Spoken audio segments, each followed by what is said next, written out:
Hi Erica, good morning.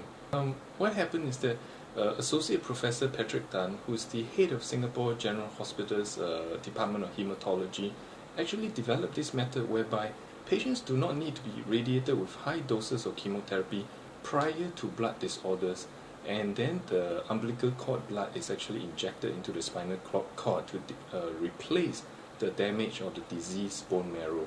So that would be a world first, because traditional treatments actually would require bone marrow to be radiated with chemotherapy before you actually use the cord blood to treat these blood disorders. So far they have actually have two successes. One of them is a leukemia patient in his 40s, and another is from Indonesia who has myeloma, which is a form of bone marrow cancer. And doctors basically talk about this on air, talking about how they actually use umbilical cord, one source from Singapore and another source from the USA, simply because even with umbilical cord blood, there is some degree of rejection rate involved. So they need a greater sample rate in order to actually reduce the rejection rate to the minimum.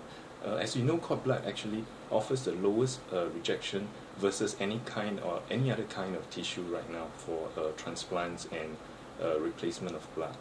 Actually, both patients are considered to be in remission right now, which means that in a very layman sense, they are cured for the time being. But of course, you have to observe them for a period of time to determine if, let's say, any relapse will happen again.